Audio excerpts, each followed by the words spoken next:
ते मी माईला आहे ना आता कणीस भाजून देत आहे. तर आता पप्पांनी कणसं आणले होते, तर म्हटलं चला आता तिच्यासाठी ते भाजलेलं कणूस मस्त निंबू मीठ लावून कणूस भाजून देत आहे. आणि तिलाही खूप आवडतं कणूस. तर आता तिच्यासाठी पहिले कणूस भाजून घेते. त्यानंतर मग इथे पप्पा सगळे कणसं सोलून घेत होते, कारण की आम्हालाही खायचे होते, उकळायला टाकायचे होते. त्यामुळे मग इथे सगळे पप्पा कणसं सोलून घेत होते. ते पप्पांनी लगेच कणसं वगैरे सोलून दिले सगळे. त्यानंतर मी त्यांना धुवून पुसून घेतले आणि आता कुकरमध्ये त्यांना उकळायला टाकणार आहे. तर इथे लगेच ना मी त्याचे 2-2 तुकडे करून मग कुकरमध्ये टाकत होती. त्यानंतर मग त्यामध्ये पाणी आणि मस्त मीठ टाकायचं आहे. थोडंसं मीठ जास्तच टाकायचं आहे, कारण की ते खारट खारट मस्त लागतं खायला.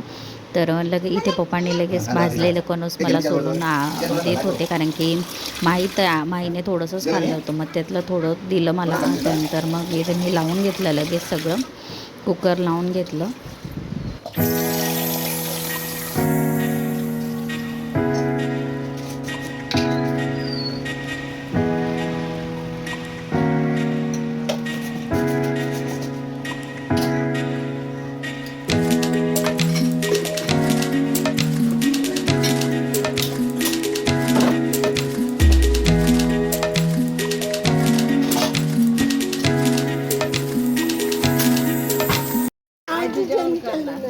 काय काय आजी जेवण करणार आहे का?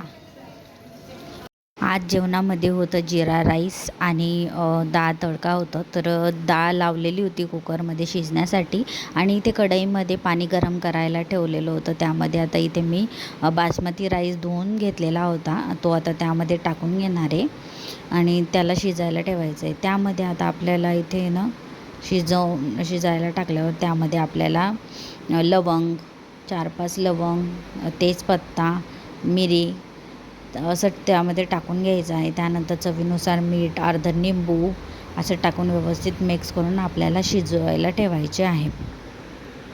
आता आपला इथे ना राईस शिजलेला आहे, तो चाळणीच्या साहाय्याने त्यातलं सगळं पाणी काढून घ्यायचं आहे आणि त्याला थंड व्हायला ठेवायचं आहे. तुम्ही बघू शकता या पद्धतीने काढायचं आहे.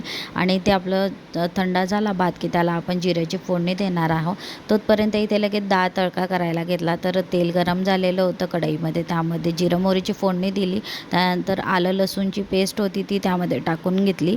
त्यानंतर मग मी इथे लाल ओल्या मिरच्या वापरलेल्या आहे. तुमच्याकडे कोरड्या मिरच्या असतील त्याही तुम्ही टाकू शकता, त्याने छान टेस्ट येते. त्यानंतर मग त्यात हळद 1 चम्मच, त्यानंतर तिखट चवीनुसार, त्यानंतर मग थोडंसं पाणी टाकून डाळ टाकून व्यवस्थित मिक्स करून घेतलेला आहे. त्यानंतर मग चवीनुसार मीठ टाकून घ्यायचं आहे आणि आपल्याला डाळ मस्त शिजू द्यायची. तोपर्यंत इथलं लगेच सगळं आवरून घेतलं पटापटा. लगेच भाताला आहे ना जिऱ्याची फोडणी देऊन घेतली आणि एका साईडला माझा डाळ तडकाही तयार होता. लगेच जेवण वगैरे करून घेतले. आजचा व्हिडिओ कसा वाटला कमेंट करून नक्की सांगा. आवडला असेल तर लाईक, शेअर आणि सबस्क्राईब करायला विसरू नका.